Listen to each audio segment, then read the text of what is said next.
Ang kwentong ito ay hango sa totoong buhay. Karanasan ito ni Bonjo.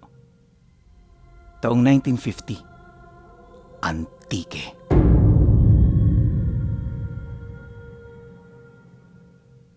Noong mga panahong ito, wala pang gaanong kabahayan sa nayon ni na Bonjo. Malawak naman ang kanilang baryo, pero sila lang magkakamag-anak ang nandun. Dahil malapit lang din sa bundok, kung ano-ano ang mga banta na kanilang pinangangambahan. Kadalasan, kung hindi mga makakamandag na ahas ang pumupunta sa kanilang nayon, may mga mababangis na hayop din ang umaatake sa kanilang mga alagang manok, pero kadalasan ay hindi nila ito nahuhuli. Magmula noong kabataan ni Bonjo, naging panakot na sa kanila ng kanilang mga magulang ang mga engkanto at mga aswang na sinasabing nagbabantay sa isang mahiwagang libro na matatagpuan sa bundok. Ayon pa sa mga kwento ng matatanda, ang librong yon ay pagmamay-ari ng isang sinaunang Diyos at napapaloob doon ang iba't ibang aral patungkol sa kalikasan. Dumaan ang mga taon at tumatak sa isipan ni Bonjo ang patungkol sa nasabing libro. Dahil binata na siya at unti-unti na ring namumulat ang kanyang kaisipan sa mga usapin patungkol sa lihim na karunungan, na kuryoso siya sa kung anong napapaloob sa nasabing libro. Isang beses, dahil wala silang panggatong, nagpaalam si Bonjo na mamundok para doon na manguha. Hindi sana siya papayagan ng kanyang mga magulang, pero naging mapilit siya at nangakong walang masamang mangyayari sa kanya. Naku Bonjo, huwag kang pumunta sa mismong bundok. May mga makukuhang panggatong naman dito ah. Baka makasalamuha mo ron ng mga elemento at isipin nilang kukunin mo ang libro. Mahirap na, baka igapos ka nila sa tuktok nun at hindi ka na makauwi rito. Napakibit balikat na lang si Bonjo dahil sa sinabi ng kanyang tatay.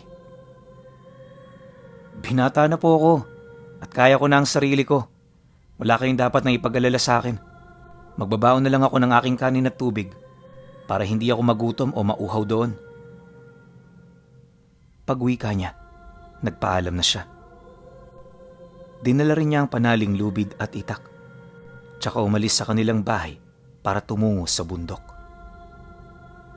Hindi na niya alam kung ilang oras siyang naglakad, pero dahil tirik na tirik ang araw, naisip niyang mga bandang 12:00 na siyang nakarating doon. Dahil ang libro ang kanyang pangunahing pakay, nagsimula na siyang umakyat patungo sa ibabaw ng bundok. Hindi na muna niya pinansin ang oras at pinag-igihan niya ang paghahanap sa nasabing aklat. Nagulantang na lang siya nang malaman niyang malapit ng dumilim ang paligid. Dahil nakakaramdam siya ng gutom, napagpasyahan niyang maupo na muna sa ilalim ng isang punong kahoy. Nasa kalagitnaan na siya ng kanyang pagkain nang may lumapit sa kanyang isang asong galising. Nagtaka si Bonjo kung kaninong aso yun, gayong wala namang kabahayan sa paanan ng bundok. Nang maisip niyang baka pagmamay-ari yon ng mga ngaso roon at baka nagugutom ang aso, binigyan niya ito ng natitira niyang pagkain. Napatitig naman sa kanya ang aso at hindi nagdalawang isip na kinain ang ibinigay niya. Habang kumakain ng hayop, naisipan ni Bonjo na magpatuloy sa kanyang paglalakad. Nasa kalagitnaan na siya ng kanyang pagbaybay ng matirik na daan nang mapansin niyang may nakasunod sa kanya. Hinugot niya ang kanyang itak at bahagya siyang napalingon. Napabuntong hininga na lang siya nang malaman niyang ang asong yon na binigyan niya ng pagkain.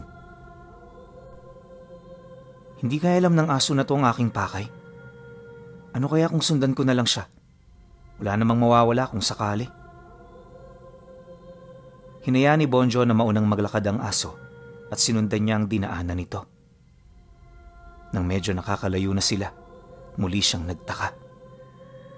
Pakiramdam niya ay nagpapaikot-ikot lang sila roon at nagpapabalik-balik sa kanilang dinaanan.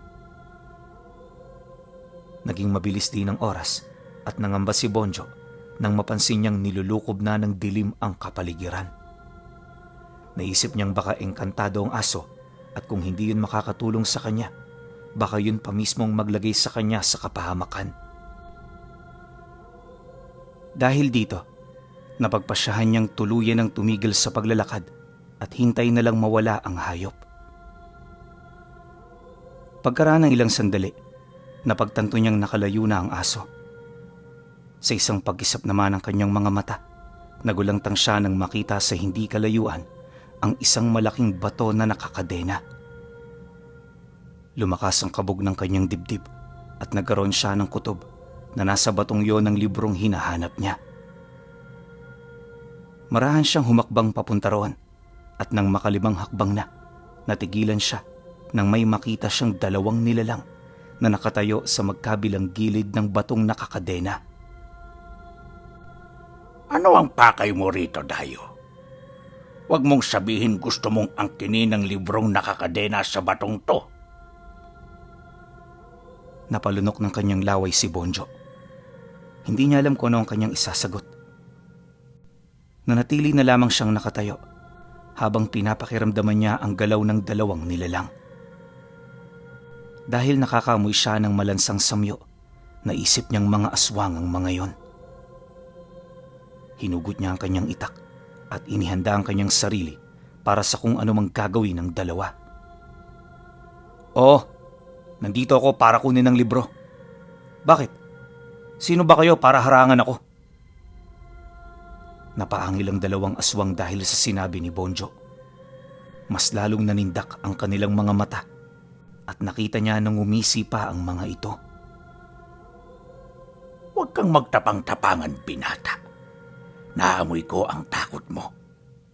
Alam kong kuryoso ka lang sa libro, kaya nagpunta ka rito.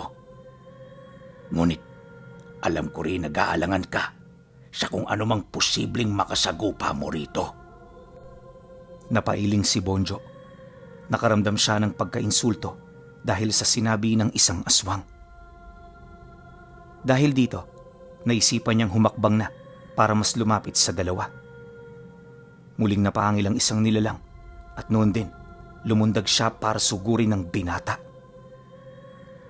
Lumakas naman ang kabog ng dibdib ni Bonjo dahil yon ang unang beses niyang makasagupa ang isang aswang. Gayunpaman, dahil kahit papaano'y may kaalaman siya sa pakikipaglaban, inihanda niya ang kanyang sarili. Pagkalapit sa kanya ng aswang, sinubukan niyang salubungin ito ng kanyang itak. Hindi naman niya inaasahan na mas maliksi ang nilalang sa kanya, kaya naibuwal siya nito sa lupa. Hindi na rin niya magawang hawakan ng mahigpit ang kanyang itak dahil sa bilis ng pangyayari. Nakipagbuno sa aswang si Bonjo. Dahil mas malakas ito at madulas ang kanyang katawan, nahirapan ng binata na talunin ang aswang. Kahit man lang makagalaw ng konti, hindi niya nagagawa. "Hindi ninyo ako kayang pigilan sa gusto kong gawin. Kapag nagkaroon ako ng pagkakataon, sisiguraduhin kong patay kayong dalawa sa akin." Napaangil lang ang aswang bilang tugon. Nasa kalagitnaan na sila ng pakikipagbuno sa isa't isa nang lumapit din ang isang aswang sa kanila. Nakangisi ito at naglalaway habang panayang singhot sa direksyon ni Bonjo. Nang tingnan niya ang aswang na nakalaban niya, naglalaway din ito at parang sabik na lumapas sa kanya. Walang ano-ano, sinakal siya ng aswang na nakaibabaw sa kanya at nagpalit ito ng pwesto. Ang isa na may napaupong palakarin sa gilid niya at naghanda ito para wakwakin ang kanyang tiyan. Halos maihina si Bonjo dahil sa kanyang sitwasyon. Alam niya na kung hindi siya makakagawa ng hakbang para makaalis sa ganoong pwesto, siguradong magiging pagkain siya ng mga aswang. Susubukan sana niyang magpumiglas nang sa hindi inaasahan, nakarinig siya ng sunod-sunod na pagtahol ng aso. Natigilan ng mga aswang at napatitig din si Bonjo sa bahagi kung saan nagmumula ang ingay. Napalunok na lang siya ng kanyang laway nang maaninag niya ang aso na sinundan niya hanggang sa makarating siya roon. Hindi man niya alam kung ano talaga ang pakay ng nasabing hayop, pero nagpapasalamat siya dahil sa pagdating nito. Walang ano-ano, may nakita si Bonjo na isang matandang naglalakad papalapit sa kanila. Napalingon din doon ng dalawang aswang at napaangil nang makita ang nasabing tao. Ang ermitanyo. Ano kaya ang pakay niya rito? Sa atin ang itim na libro At huwag nating hayaang makuha pa niya ulit. Ikaw ang bahala sa mapangahas na binatang ito. Haharapin ko ang matandang yan. Pagkawi ka ng isang aswang, umalis siya sa tabi ni na Bonjo. Lumundag siya para sumugod sa matanda at naglaban silang dalawa. Nung mga oras na yon, nabuhayan ng loob si Bonjo. Walang pagdadalawang isip niyang itinulak ang aswang. Nabasa naman ng nilalang ang kanyang gustong gawin, kaya bago pa man siya makabangon, naging maliksi din ang galaw ng aswang at inibabawan siya ulit nito. Nagpumiglas ang binata pero dahil mas malakas ang aswang, naging baliwala ang kanyang ginagawa. Walang ano-ano, biglaan siyang kinalmot ng aswang sa dibdib. Nagkapunit-punit ang kanyang damit at nagsimula na ring kumirot ang mga galos niya, dulot ng ginawa ng nilalang sa kanya. Nasa ganong sitwasyon siya nang marinig nilang napaungol ang isang aswang. Ibinaling ni Bonjo ang pansin niya roon at nakita niyang nagawa yun patayin ng ermitanyo. Napalingon naman doon ang nilalang na nakaibabaw sa kanya at nang makita nito ang nangyari sa kanyang kasama, nang dalaiti siya. Umalis siya sa ibabaw ng binata.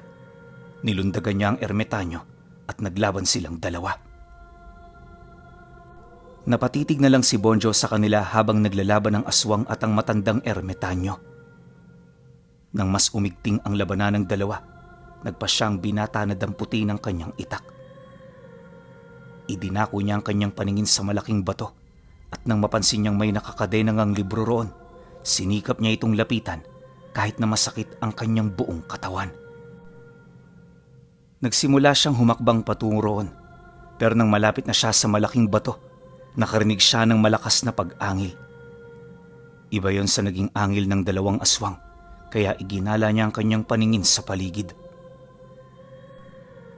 Hindi ka na sana nangahas na pumunta pa rito, binata. Hindi lamang mga aswang ang nagbabantay sa librong yan, kung hindi may mga masasamang engkanto rin.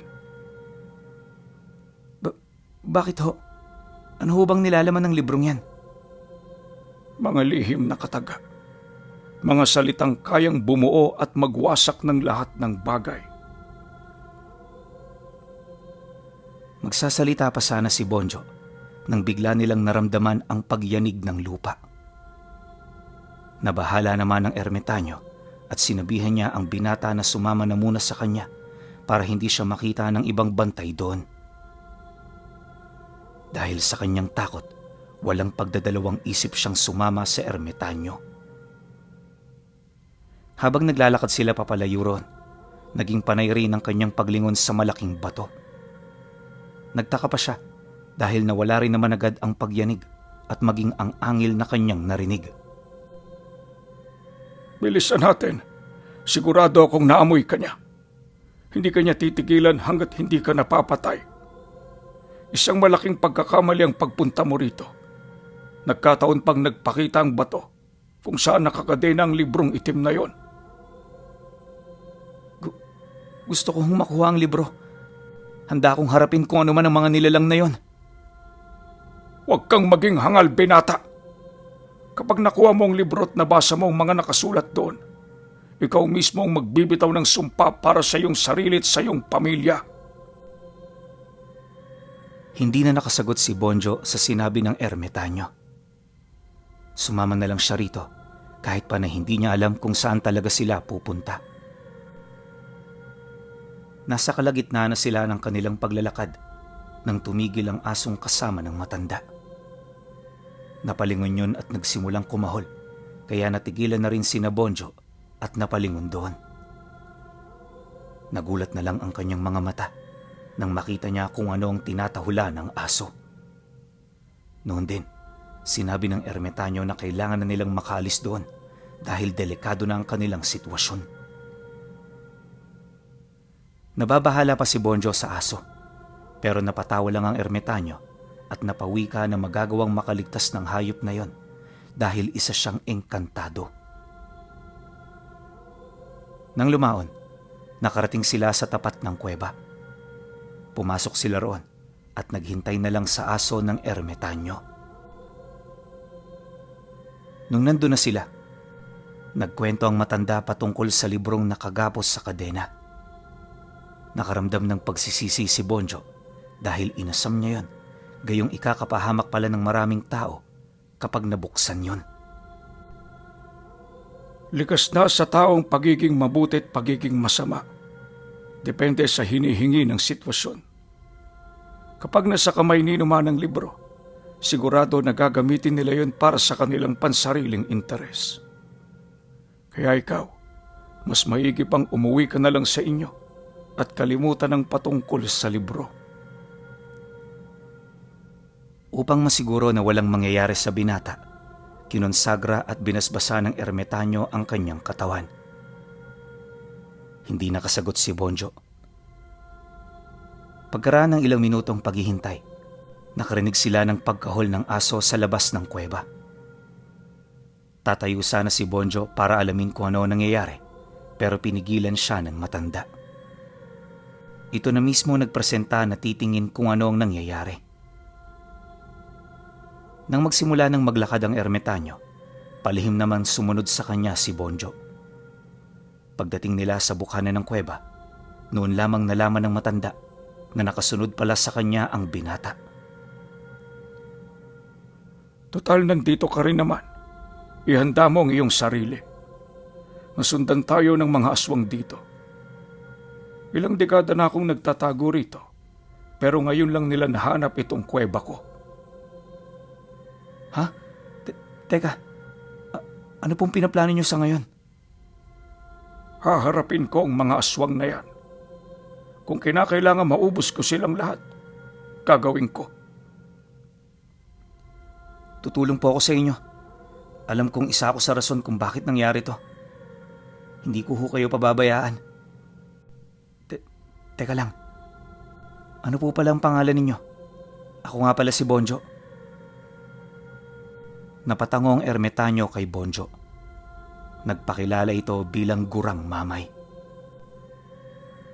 Sinabi pa niya sa binata na hindi magiging sapat ang itak niya para talunin ng mga aswang na yan, at kung talagang nais nitong tumulong ay manatili na lang sa kuweba. Hindi sangayon sa sinabi ng matanda si Bonjo, kaya nagpumilit itong tumulong. Kalaunan, wala namang nagawa ang ermitanyo, kaya nagpa siya itong ibigay sa binata ang kanyang hawak na pinuti. Gamitin mo ito para maproteksyonan ang iyong sarili.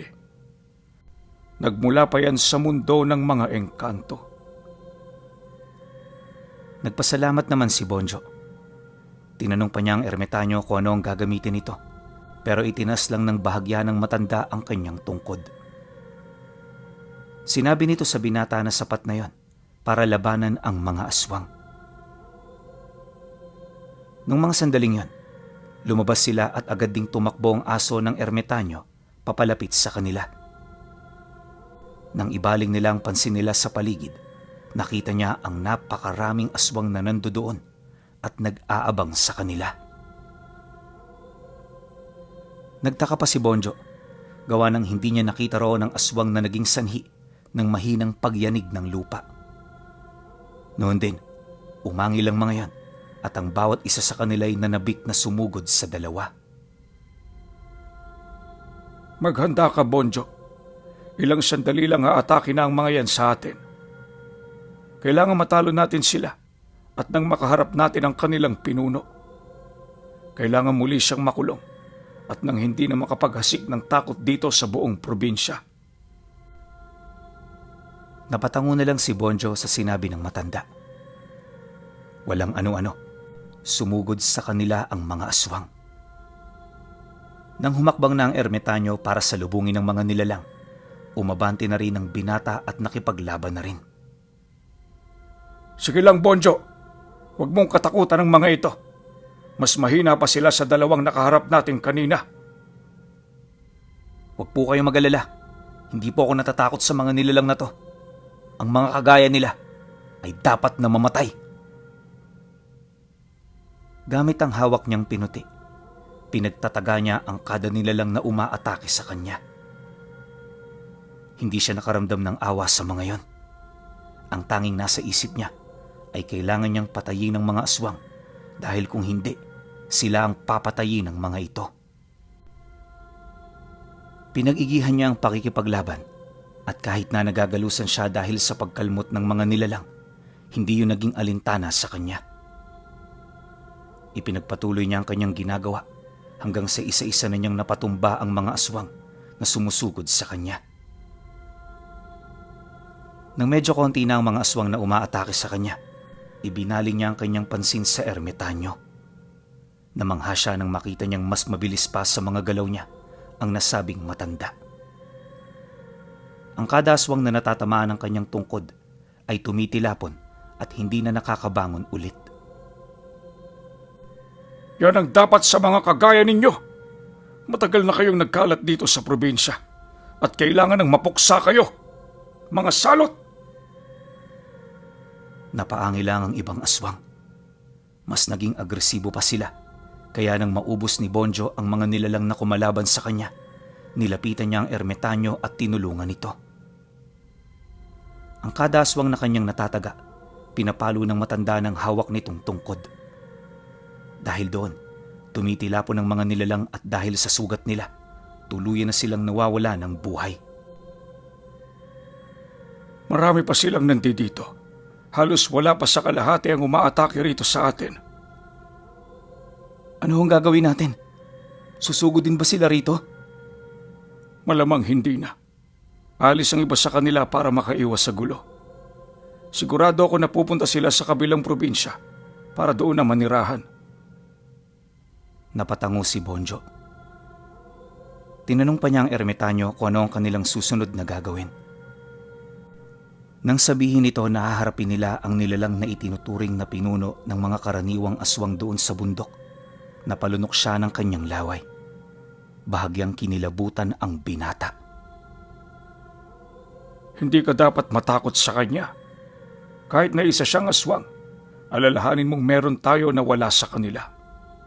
At yun ay ang pananampalataya sa Diyos.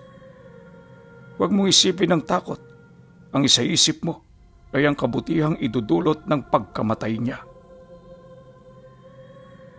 Sinabi rin ng ermitanyo na kapag wala na ang nasabing aswang, magiging payapa na ang buong probinsya. Wala na ring mag-aasam pang kunin ng itim na libro na nakakadena sa isang bato. Paano naman po natin masisiguro na hindi na siya mabubuhay at hindi na siya makakagambala ng mga tao? Kapag natalo natin siya, ikukulong ko siya sa itim na libro nang sa gayoy kahit na anong gawin niya ay hindi na siya makakatakas. Tanging ang makapangyarihang Diyos lang ang huhusga kung papakawalan niya ang masamang nilalang na yun o hindi. Kahit pa na hindi alam ni Bonjo kung ano ang posibleng kahinatnan ng kanilang gagawin, pumayag siya sa kagustuhan ng matandang ermitanyo. Hinanap nila ang nasabing aswang, pero dumaan ang 2 araw na paghahanap ay hindi pa rin nila ito nakita. Inakala nilang nagpunta na ang nilalang sa kabilang lalawigan, pero hindi sila tumigil sa paghahanap. Hindi na rin namalayan ni Bonjo na mahigit 2 araw na siya sa bundok. Bonjo, malakas ang kutob ko na nandito lang ang aswang. Halika, doon tayo. Lapitan natin ang nakakadenang libro. Huwag mo lamang hahawakan yun at baka kung ano mangyari sa iyo. Napatango si Bonjo sa sinabi ng matandang ermitanyo. Naglakad sila palapit sa malaking bato kung saan nakakadena ang aklat. Nasa kalagitnaan na sila ng kanilang paglalakad nang makarinig sila ng mga paghuni sa paligid. Alam nilang gawain ng mga aswang, kaya naging mapagmatsyag sila. Walang ano-ano, may nakita silang mga nagbabagang mga mata na umaaligid sa bahaging yon. Nagpasya na rin ang ermitanyo na umusal ng dasal para magkaroon sila ng panandaliang tagabulag. Kung inakala mong nagbabantay ang mga aswang na yan ng libro, nagkakamali ka.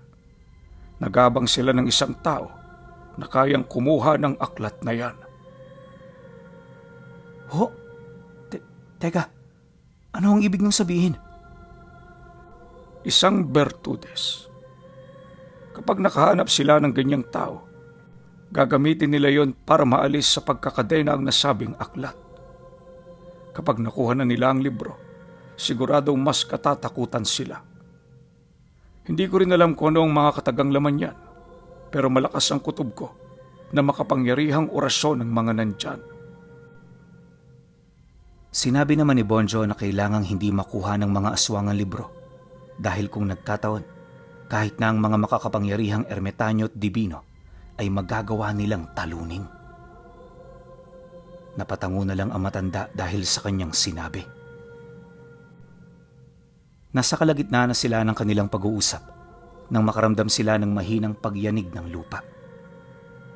Nagkatitigan sila at pabulong na sinabi ng ermitanyo na malamang malapit na ang aswang na kanilang hinahanap.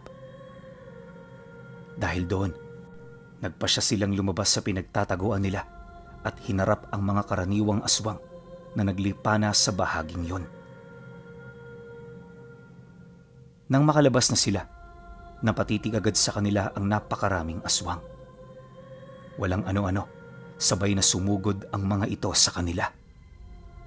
Wala namang mapagpipilian ng binata at ang ermitanyo, kaya nilabanan nila ang mga nilalang na yan hanggang sa isa-isa nila itong napatumba. Nasa kalagitnaan sila ng pakikipaglaban sa mga aswang nang mas naging malakas ang pagyanig ng lupa.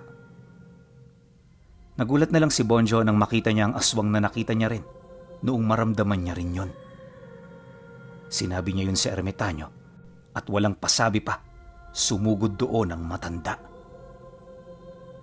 Dulot ng kanyang pangamba na baka kung ano ang mangyari sa ermitanyo, mas ginalingan pa niyang pakikipaglaban sa mga aswang na lumalapit sa kanya.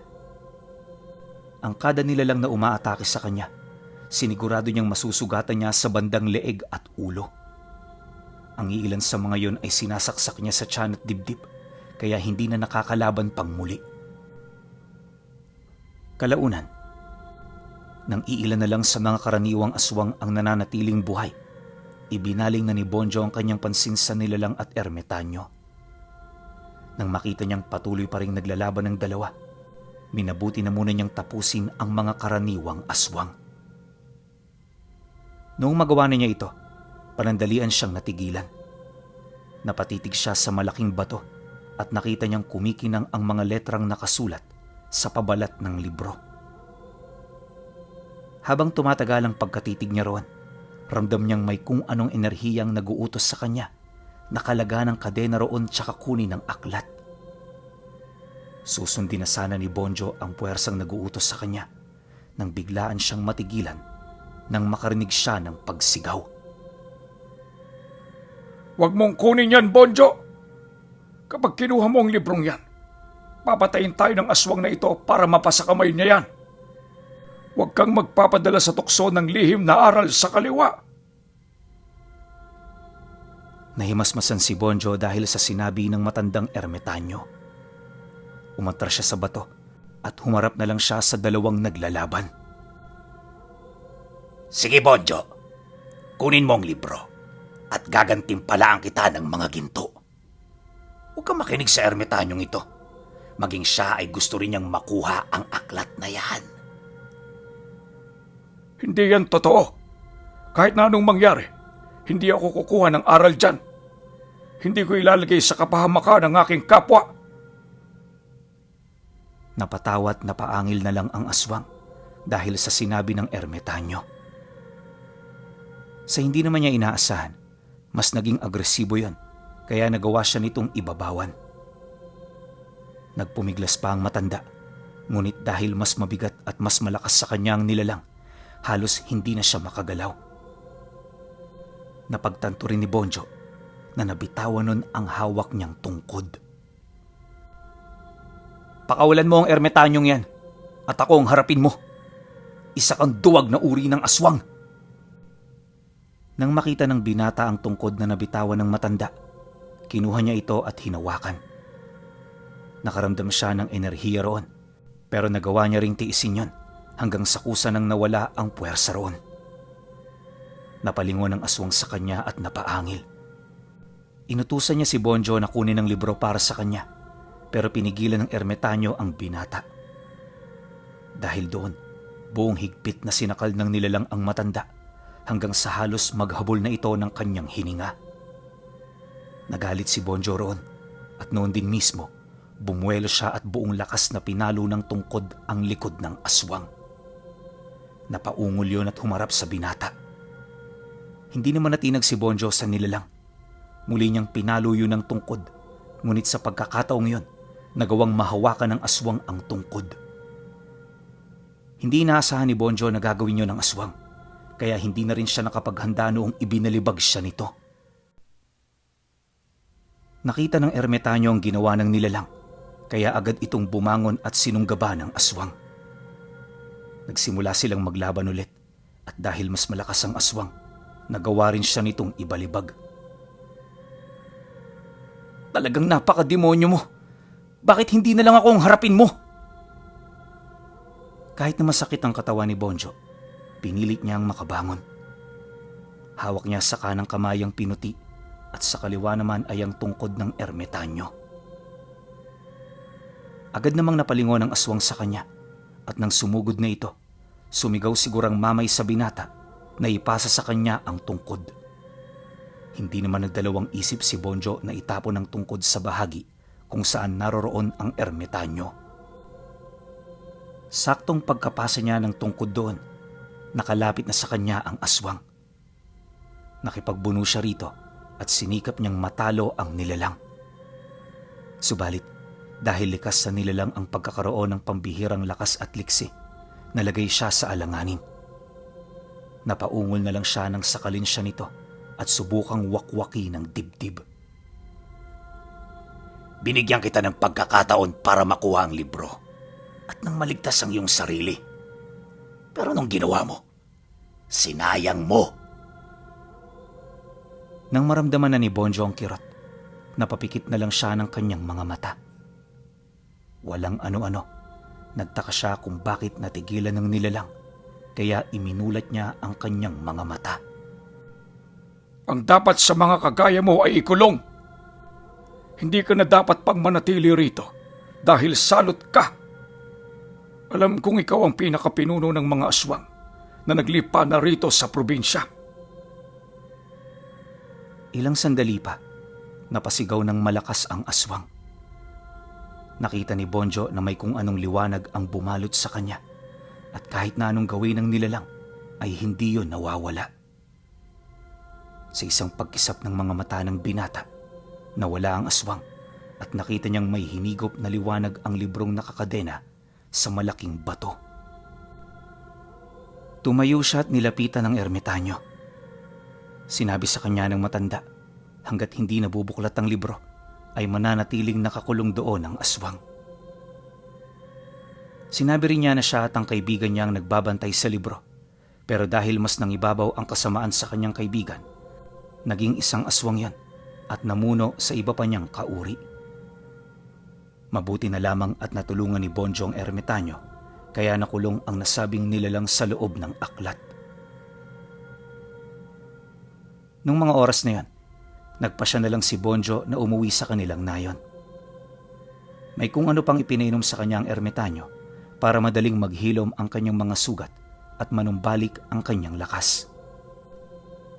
Sinabi na niya na kung hindi konsagrado ang katawan ng binata, baka kung ano na ang nangyari rito.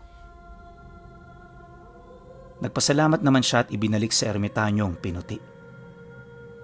Bago pa man siya umalis, itinuro sa kanya ng matanda ang lagusan kung saan madali siyang makakauwi sa kanilang bahay. Pumasok si Bonjo roon at pagkaraan lang ng ilang sandali, nakarating na siya sa kanilang baryo.